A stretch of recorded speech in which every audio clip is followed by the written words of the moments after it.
seluruh elemen masyarakat, baik itu di tingkat desa, badan permusyawaratan desa, kelompok-kelompok nelayan, kelompok tani, dan kelompok masyarakat kecil itu kita tetap membangun MOU. Ada instruksi Ketua Bawaslu untuk melakukan konsolidasi demokrasi.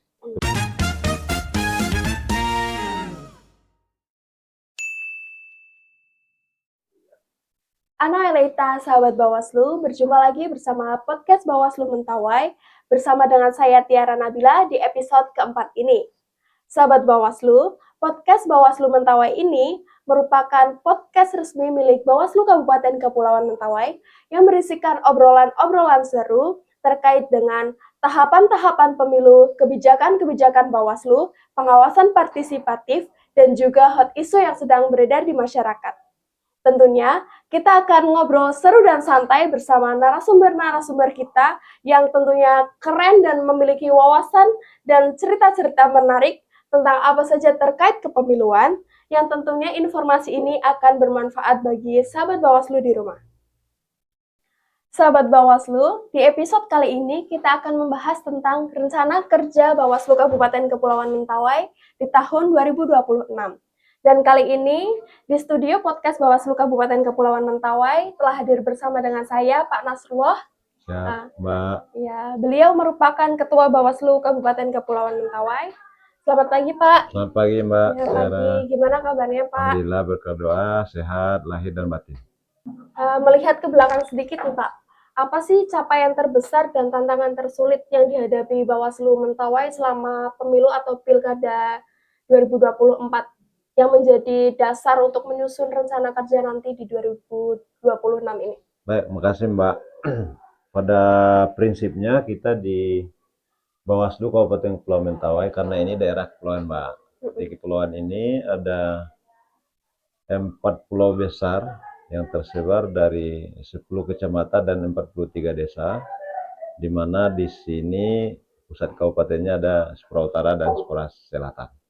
Kemudian bagian wilayah Siberut ada 5 kecamatan, di bagian Pagai Utara dan Pagai Selatan ada 3 kecamatan.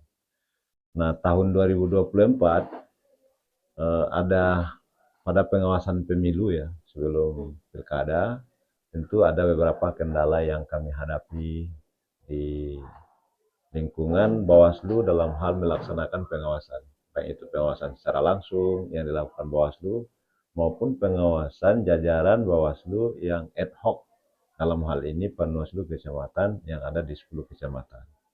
Yang paling urgent itu adalah akses, baik akses transportasi, akses komunikasi, dan karena kita ini di kepulauan, tidak bisa secara langsung misalkan ada laporan atau informasi awal yang disampaikan oleh masyarakat atau peserta pemilu, contoh di wilayah Pagai Utara dan Pagai Selatan, itu tidak akan terkejar cepat dan memakan waktu agak lama dan biaya yang cukup besar kalau kita katakanlah menyeberang di antar pulau. Itu yang paling sulit, itu ke antar pulaunya sampai ke pelosok-pelosok. Begitu Mbak. Jadi itu semacam kayak tantangan tersulit untuk kepulauan itu sendiri ya Pak, karena Bawaslu Kabupaten Kepulauan Mentawai ini kan mengawasinya di beberapa pulau yang tersebar yang terhubung oleh laut seperti itu. Jadi kita di Bawaslu Kabupaten Kepulauan Mentawai, karena dari 19 kabupaten kota di Sumatera Barat nih Mbak, hanya Kabupaten Kepulauan Mentawai yang daerahnya kepulauan. Namun demikian, memang ada paling sulit kita itu menjangkau jajaran ad hoc kita. Ada di pemilu dan pilkada itu beberapa laporan, karena itu di faktor efek keterlambatan informasi. Kemudian juga ada masyarakat kita itu tidak sampai tentang pesan-pesan atau regulasi-regulasi tentang kepemiluan atau tentang pengawasan, yang membuat kesulitan. Itu kira-kira Mbak. Itu pemilu tahun 2024. Terus kan di tahun 2026 ini kan sering disebut sebagai tahun non tahapan seperti itu kan Pak. Persiapan transisi antara dari kemarin Bawaslu sibuk untuk mengawasi pemilu, mengawasi pilkada. Terus di tahun ini nih Pak, sebagai tahun non tahapan itu Bawaslu Kepulauan Mentawai ini punya program prioritas apa di sepanjang tahun 2026 ini? Baik, Mbak. Sesuai dengan peraturan Bawaslu nomor 3 tahun 2025 tentang rencana strategis Bawaslu 2025 sampai 2029 itu, kami di Bawaslu Mentawai tentu mensinkronkan. Namun banyak orang bertanya ini, Mbak, Bawaslu dan KPU bahkan sebagai penyelenggara pemilu di non tahapan apa aja kerjanya? Sebenarnya kita banyak kegiatan-kegiatan yang menyentuh kepada masyarakat. Seperti ini, Mbak, sosialisasi kita kepada pengawas pemilu. Katakanlah pengawas bagi untuk melibatkan masyarakat sipil. Dalam hal ini ada namanya P2P, Mbak. P2P itu pendidikan pengawas partisipatif. Itu kita didik, kita berikan masukan, kita berikan ilmu tentang pengawasan kepada masyarakat sipil. Kemudian Bawaslu juga sesuai dengan surat edaran Bawaslu Republik Indonesia melaksanakan sosialisasi pengawasan partisipatif. Kemudian juga bagi pemilih pemula seperti katakanlah anak SMA yang mau mencapai umur 17 tahun. Selanjutnya juga kita melaksanakan pengawasan pemutakhiran data pemilih secara berkelanjutan ini yang dilaksanakan oleh teman-teman kita di KPU Kabupaten Kepulauan Mentawai. Nah, ini kita sinkronkan sampai nanti di tahapan pemilu selanjutnya. Jadi penguatan SDM di internal Bawaslu juga, penguatan pengawasan partisipatif di tingkat masyarakat, baik itu masyarakat sipil, society, kemudian masyarakat sipil yang dalam hal ini pelajar, kemudian ada kelompok-kelompok masyarakat atau organisasi yang ada di Kabupaten Kepulauan Mentawai. Itu kira-kira di non tahapan itu yang kita laksanakan di Bawaslu sebagai lembaga pengawas pemilu, Pak.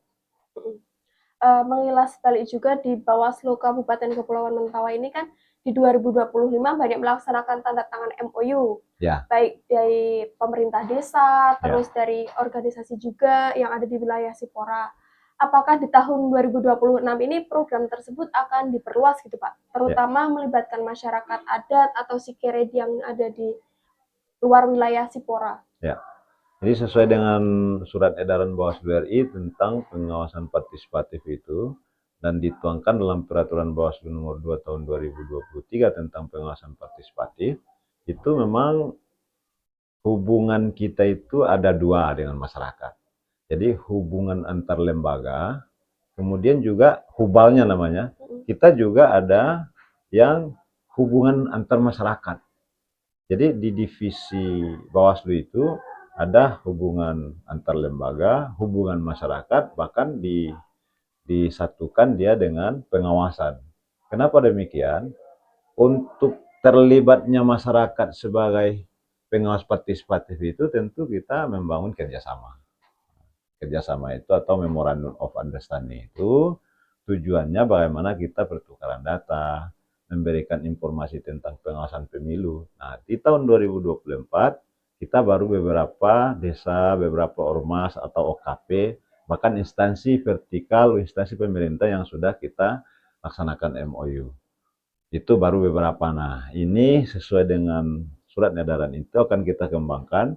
Kapan perlu kita, Mbak, seluruh elemen masyarakat, baik itu di tingkat desa, badan permusyawaratan desa, kelompok-kelompok nelayan, kelompok tani, dan kelompok masyarakat kecil itu kita tetap membangun MOU.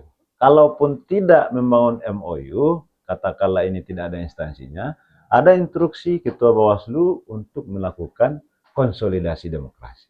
Mbak. Berarti di tahun 2026 ini ada beberapa program gitu ya Pak dari Bawaslu Kabupaten Kepulauan Mentawai. Dari penguatan SDM-nya, terus dari pengawasan partisipatif, kita juga akan melaksanakan pengawasan pemutakhiran data pemilih, terus juga kita ada MOU di elemen-elemen masyarakat, terus terbaru kita juga ada konsolidasi demokrasi seperti itu ya Pak. Nah, dari berbagai kegiatan non tahapan di tahun 2026 ini kan kita juga akan ada rencana penyusunan draft revisi UU tentang pemilu kan di tingkat pusat.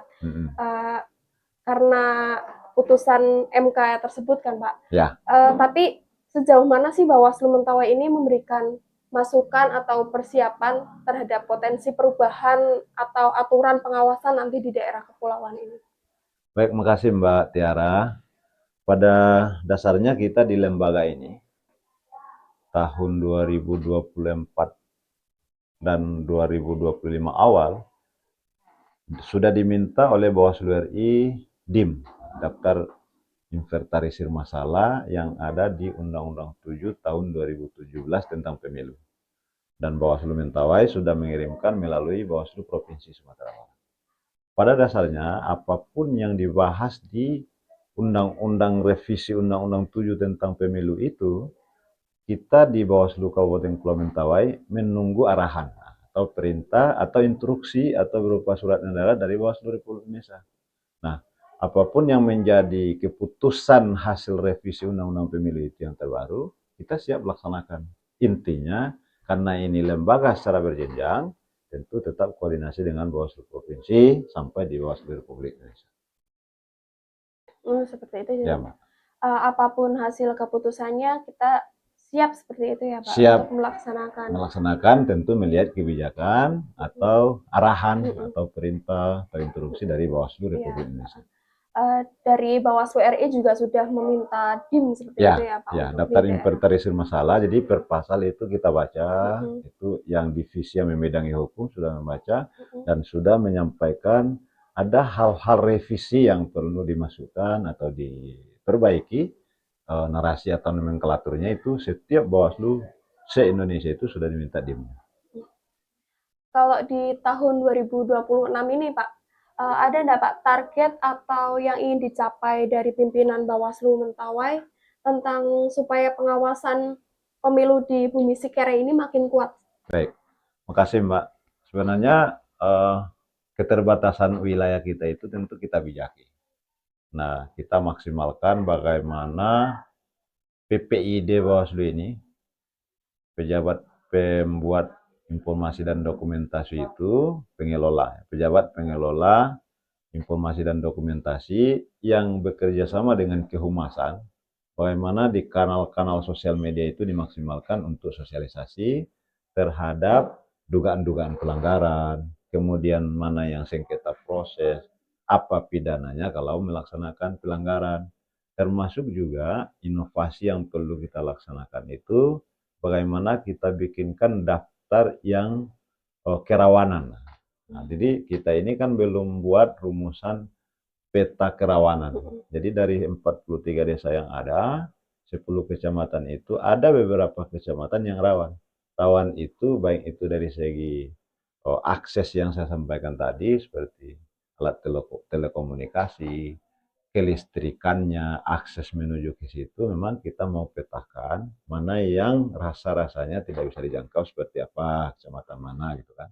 Nah, ke depan tentu perbaikan dan paling utama sekali adalah bagaimana membina internal Bawaslu dalam hal ini sebagai pengawas pemilu untuk memahami soal regulasi, tugas dan fungsi pengawasan itu sampai dia memahami sehingga ketika nanti perekrutan ad hoc menjelang pemilu atau pemilu nasional, katakanlah pemilu nasional atau pemilu lokal, itu sudah benar-benar dipahami sampai ke jajaran tingkat bawah. Itu yang pertama. Yang kedua, kita mau targetkan bagaimana pesan-pesan penting yang dituangkan dalam konsolidasi demokrasi itu. Karena begini Mbak, sejauh ini mereka baru tahu KPU.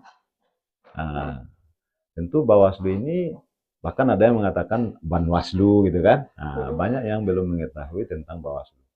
Bagaimana 2026 ini benar-benar diketahui Bawaslu itu badan pengawas pemilihan umum. Dalam hal ini tugas dan fungsinya adalah sebagai lembaga negara yang mengawasi pemilu. Itu yang mau kita kenalkan kepada masyarakat society, masyarakat bawah, masyarakat sipil, sampai ke tokoh-tokoh masyarakat yang ada di Kabupaten Pulau Mentawai, katakanlah Sikere. Gitu. Jadi ada beberapa program yang ingin dicapai gitulah pada 2026. Dari memanfaatkan media sosial untuk edukasi masyarakat, terus juga ada konsolidasi demokrasi untuk memperkenalkan Bawaslu, terus juga kita mau bikin peta kerawanan, Kerawanan, ya. peta kerawanan, dan juga memperbaiki tingkat SDM SDM, tentunya, ya. internal di Ya. Bawaslu. Gitu. Baik Pak, terima kasih banyak Pak. Saya Oke, Mbak. mendapat banyak sekali informasi terkait rencana Bawaslu Kabupaten Kepulauan Mentawai itu sendiri. Oke. Yang pastinya sahabat Bawaslu di rumah juga mendapatkan banyak informasi tentang rencana kerja Bawaslu Kabupaten Kepulauan Mentawai di tahun 2026. Sebelum saya tutup Pak podcast ini, Baik. mungkin ada closing statement atau apapun untuk sahabat Bawaslu di rumah. Bersama rakyat awasi pemilu, bersama Bawaslu tegakkan keadilan pemilu. Salam awas. Assalamualaikum warahmatullahi wabarakatuh. Sahabat Bawaslu, demikian podcast Bawaslu Mentawai yang luar biasa seru dan menarik bersama Pak Nasrullah, Ketua Bawaslu Kabupaten Kepulauan Mentawai. Dan pada akhirnya saya Tiara Nabila, Pak Nasrullah dan semua kru yang sedang bertugas mengucapkan Surak Sabayu, sampai jumpa.